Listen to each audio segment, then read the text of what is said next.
So for someone, let's say, looking to invest in Dubai real estate, right? On the resi side, let's say for a grade A asset, what are the yields that they can possibly expect? Expectations and deliverable is sometimes a little bit different. Having been here for the last 15 years, there's still a mindset that we can achieve I should be achieving double-digit returns. It's kind of like, no way. 2008 is long gone. Listen, I think that compared to international markets, you were looking at, say, 5, 6, 7%. You're doing well. I think here, if you're looking at a proper asset that's managed well with the right services in place that are going to cost you, then you're probably looking similar. Between the 5-6%, 8 would be really good.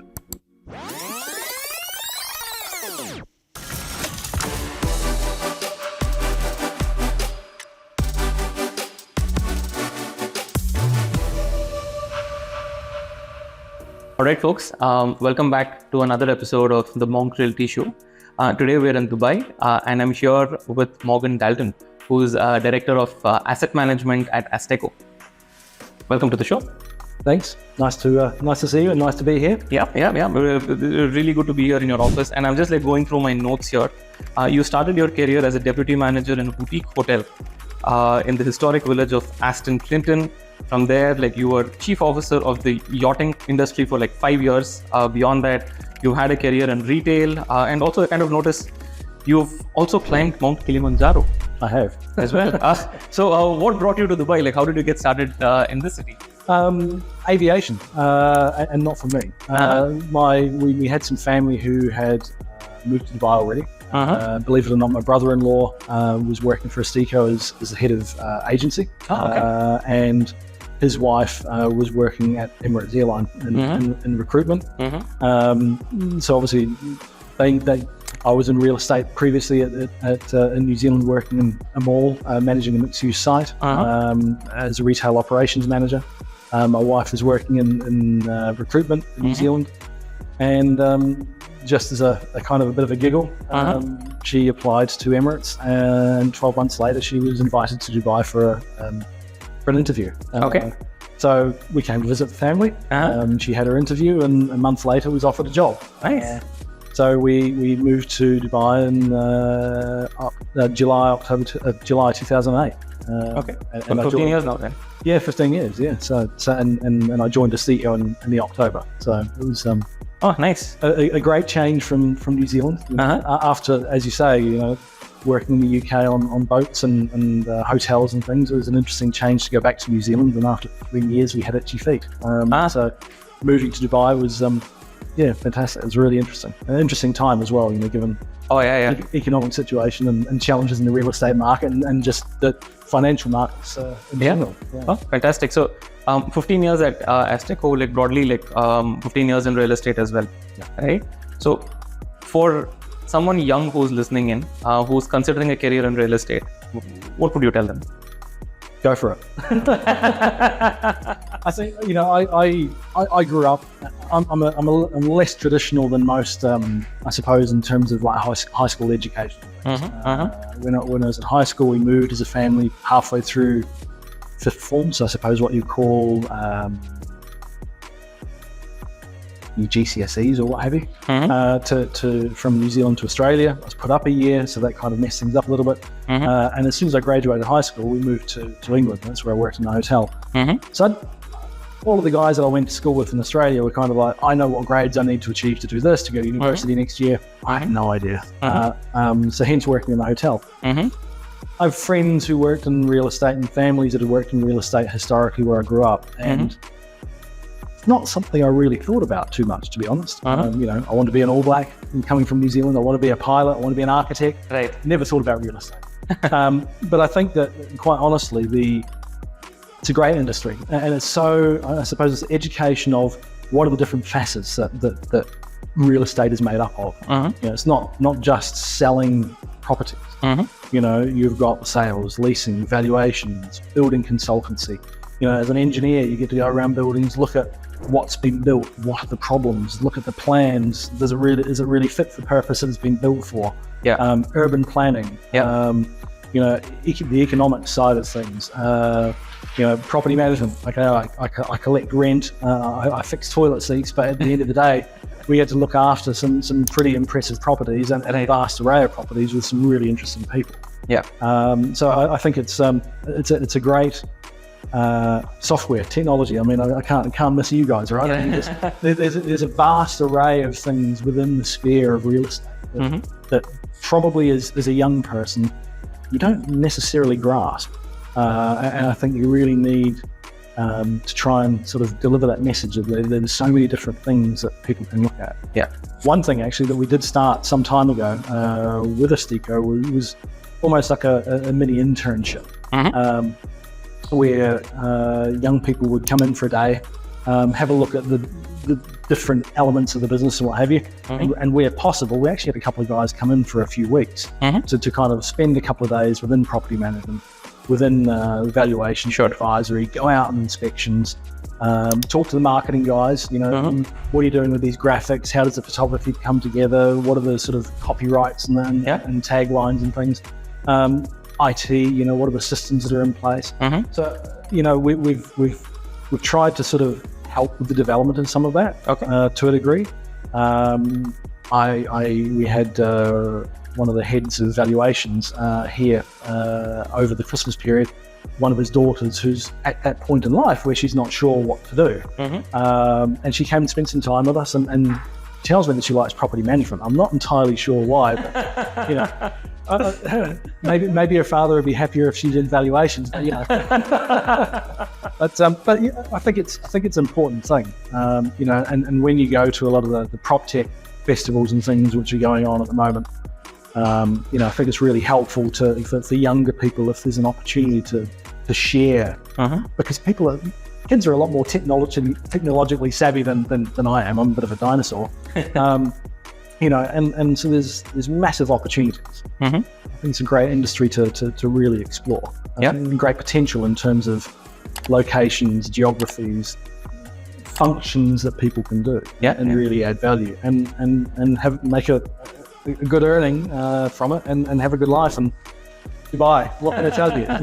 It's been a great place for 15 years so far. It's a super interesting point that you make, which is that young people are not thinking about real estate as much because their only exposure to real estate is the house that they stay in. And once you're at a later stage in life, you kind of associate the home also really as a real estate asset, but then young people are not thinking that way. It's just their home, right? And then it's not until much later in life when you start thinking about, it's actually a real estate investment. It has its own P&L and it has investment cycle, etc. So that's a really interesting point. And you've also touched upon tech, and younger people are more attracted to technology, right? On how you can actually do that. Maybe coming to topics a little closer to home, right? Which is around asset and property management itself. Sure. For an asset or a property manager, what are some metrics that they should be tracking very closely? I think the things that we generally look at, particularly for our clients, is number one, I suppose, is occupancy and revenue. We have a number of clients that are financial institutions or clients of financial institutions and therefore have commitments that need to be made. So the money side of things is always critical. And that's basically driven by occupancy, driven by leasing, driven by positioning the property in the right place, financially, where it is, demographics and location, facilities, upkeep. I suppose maybe this comes into something we might touch on later is a bit of the cycle. If the property is not maintained to a particular standard, you're not going to collect the revenue that you're actually looking to achieve or that you need to achieve. If you don't structure the agreements that are in place for those service providers or looking at some of that sustainability element, the revenue, you're spending more on those contracts to deliver the product, to achieve a rent, and you kind of get a bit out of whack. So there's a lot of things I suppose that tie in together. Service contracts, who are they? What are they doing? What are their capabilities? Are they meeting the requirements of maintaining the assets? Brings in asset cost, operational cost, utilities. I suppose those are kind of the core immediate ones that really sort of come to mind, I So for someone, let's say, looking to invest in Dubai real estate, right?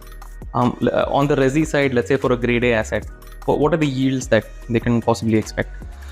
Expectations and deliverable is sometimes a little bit different. I mean, having been here for the last 15 years, there's still a mindset that we can achieve I should be achieving double-digit returns. It's kind of like, no way. 2008 is long gone.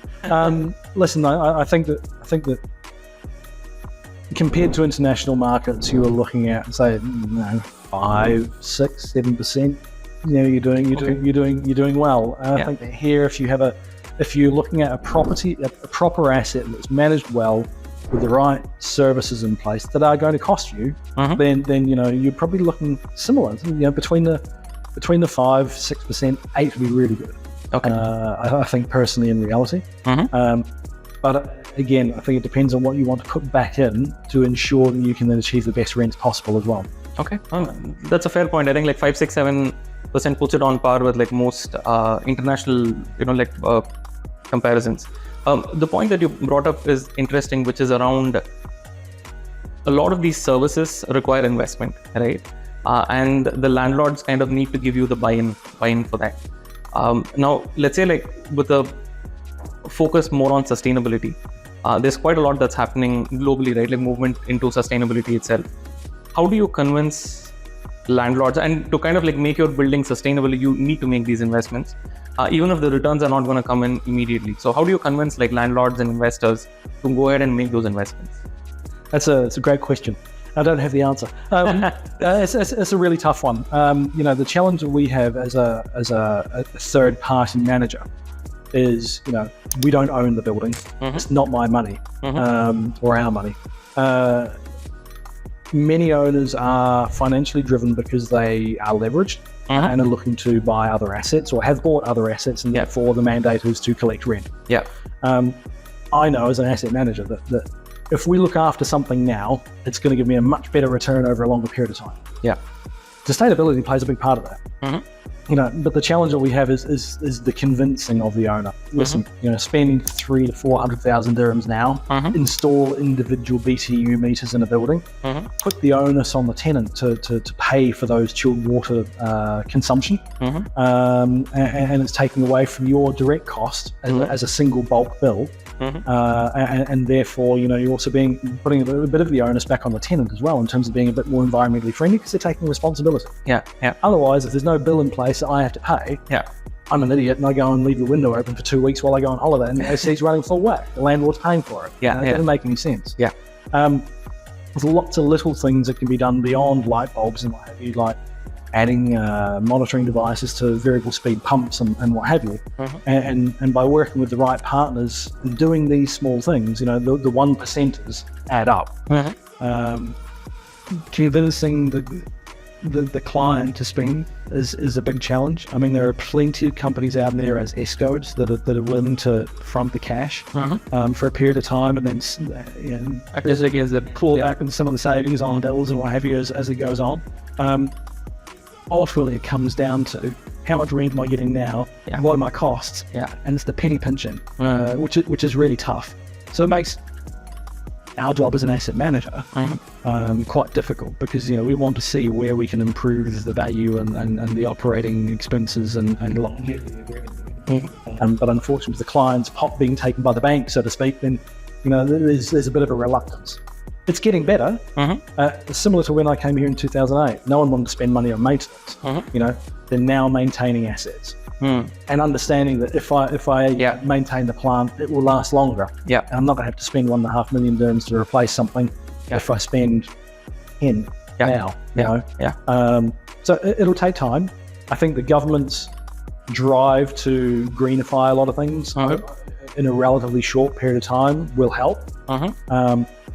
I think with things like DEWA and Shams Dubai, with solar panels and things to try and, if you're able to put back into the grid like you can in say New Zealand and Australia, benefit from it as an offset or as a credit to your utility, it'll go a long way. I understand why they don't want to, because they are a revenue generating entity themselves. So where you take away from that.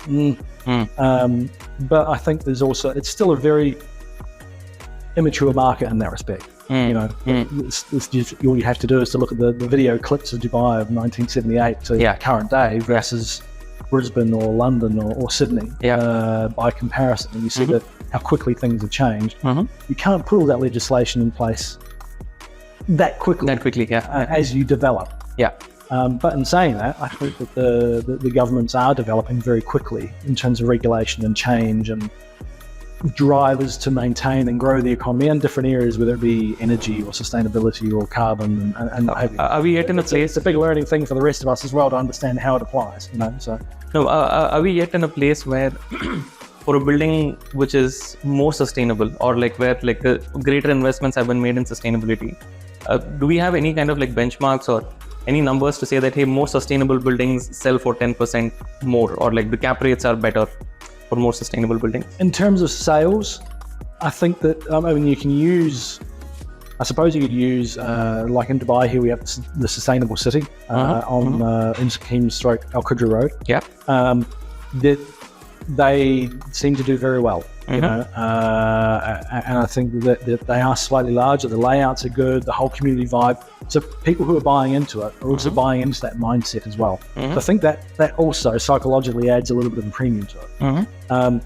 Eldar have announced last year, that they're partnering with the diamond developers who have done Sustainable City to do one in Abu Dhabi. They've done one in Sharjah as well. It's also proved very popular. I think that in terms of sales of units, yes. Sustainable buildings, I'm not personally aware of anyone that's really gone hell for leather on development of residential buildings that have been really sustainable. I think it's happening, but I'm not personally aware of. Obviously, when you're looking at commercial buildings, you've got the likes of, Brookfield Place over the road. I think it's a really good example of someone who's gone right out of the way to be really lead as much as they possibly can in a premium location, premium layout building, good efficient floor plates. They're able to command because they're driving, and they're in the location as well. You know, for the particular client who's actually going to really take that to account. International brands who have governance structures internationally and say you need to be in a location that has this. You know, so I think that allows them to command a higher rate. No, that's a good point. It was a point that one of the other guests on the show, Dr. Waters, he also made a very similar point, saying that now that more of, or the hope is that like more of the capital that comes into real estate, especially in Dubai, as it becomes institutional capital and global capital as well. And because some of these initiatives are being driven externally, right, like at a global level, so that's kind of have to make it's got to make its way into real estate here as well. Because more and more corporate occupiers, especially on commercial real estate, as they have mandates from their HQ saying, go more into sustainable buildings. So you need to kind of start creating, that real estate. Touching on that point in itself, right? We also had Dr. Waters on the show, and you also have kind of worked with him. You've kind of studied under him. Is that a right thing to say? Yeah, no, that's right. Mike was. Hi, Mike. Was my professor when I was studying here at Watt, doing a postgraduate diploma. Let's talk about that. I find that super interesting. That at this stage in your career, what prompted you to maybe go ahead and do? As I touched on earlier, I haven't exactly had the traditional finish high school, go to university, get a degree, look for go into the workforce and what have you. So I came out of high school and started work. So this part of the world is an interesting place where everyone thinks 17 pieces of paper to be able to be successful. I'm not that guy. So after having been working in real estate for 13, something like that, I had decided that we were going to be here. Happy doing what I was doing, and I felt it was time to be learned something maybe a little bit more formal rather than on the job. And so I looked into various courses and things, and I'm not the kind of guy that's going to work all day, 7 in the morning to 7 go home after dinner, and be able to read and study myself, Right. I'll be asleep. So Kerry Watt had a postgraduate master's course in real estate management development, which Mike was leading. And Michael's my tutor on number of classes, including economics and development studies and maybe, which is good. So I really took the chance into kind of formalize my knowledge of this. And one of the really big takeaways from it was the networking side. It was in person and a vast array of people from the industry. I think, like we touched on earlier, kids, what do they know about real estate? Yeah. You got architects, you got developers, you got contractors, you got people from ACOM, for example, rent collectors, you got leasing agents, sales brokers, from on development companies. It was broad and vast. So, big takeaway was the network, and people you meet there, and understanding different opinions of them. Textbooks are great, and this is my philosophy of life, I suppose. Textbooks are great and give you a real formal setting of what things can be and should be, but then application in your life and maybe something. So I've been getting that takeaway from individual perceptions of how they were applied. I found just coming back to asset and property management, right?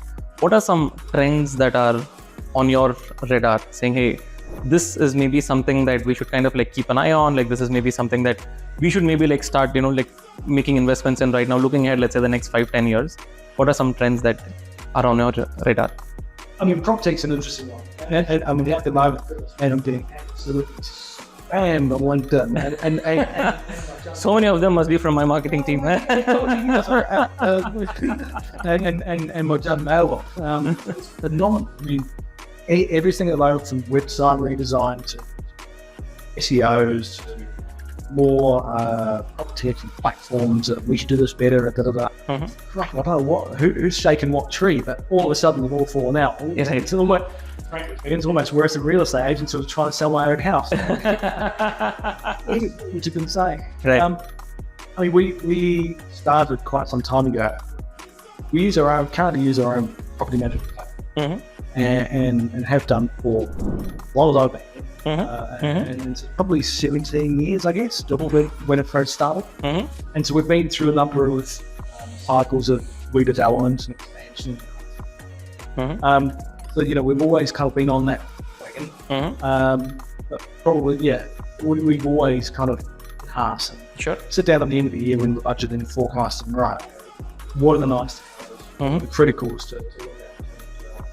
Yeah, we're not accountants, we're property managers, so it's been developed more as a PM tool of understanding tenancy databases, payment terms, frequency, checks, automated notifications, all that sort of stuff built in.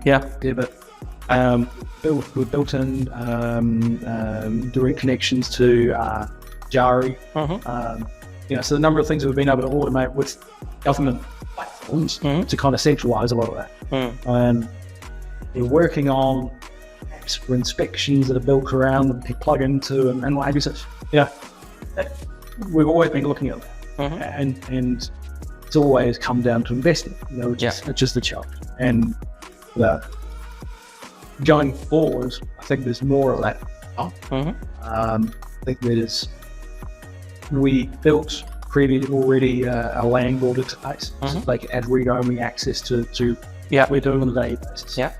We've been interfacing with third-party platforms for some time, so the landlord has pushed in data for their portfolio.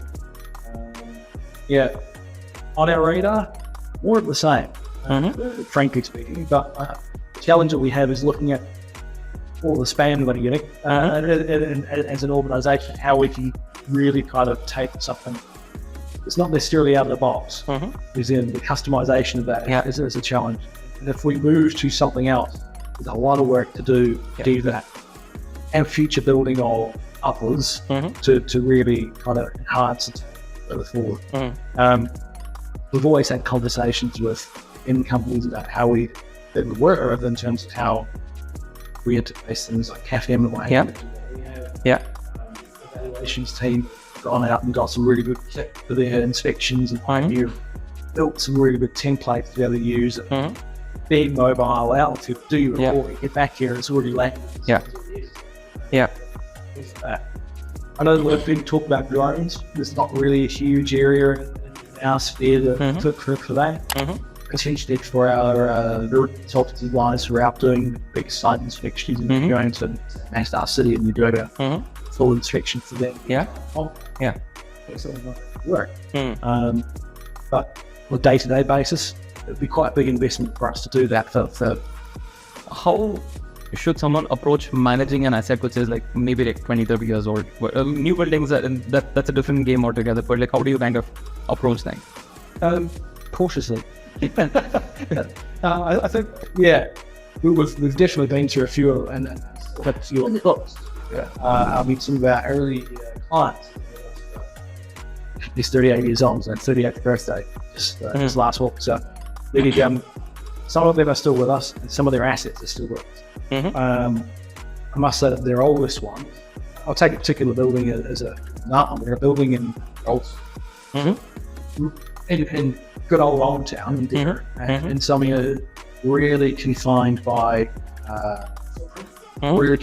access. And at times, this is probably 2012, 13, building had some really significant structural members and things, started to crack, the carpets and the roof and what have you. We looked at a number of different things that we could do, and limiting liabilities and risk. We engaged some consultants to assist, and ultimately we were able to rehabilitate the building. Building regulations, the logistics of getting debris out, new construction materials in, would all be by hand. Because of the access, limited working hours, particularly like, so we ultimately ended up with an engineer that suggested concrete impregnation and Kevlar wrap, the beams that were. It wasn't a big building, and given the location and its condition, $10.5 million was dirty. So it's not a big building at all. The overall cost, I mean, for a building at that stage, it was probably 25 years old. The cost of the rehabilitation was 1.1. So you lose a year's revenue. We actually had people that stayed there and continue paying rentals. So during the work, they were effectively licensed hangers because of the location, because of their business being the old survey. So it wasn't really occupied, but at the same time, people were still paying rent because they didn't want to lose that spot. And ultimately, the owner was able to then liquidate the building probably 2 or 3 years later with a further life expectancy, with a warranty in place for another 15 to 20 years. That's not bad. Of an asset that fundamentally is pretty close to being kind of, you're going to have to kick the gun and not keep on. It's interesting that, we do have the nice bright shinies, but then, there's still a lot of hard work to be done on older assets. And when we see these families that hold on to those older assets, being paid themselves 20 times over. We can keep talking like all night long, but people have other things to do as well. Thank you so much for coming on the show. Super insightful discussion, and hope to stay in touch. Absolutely. Thank you, Edgar. Fantastic.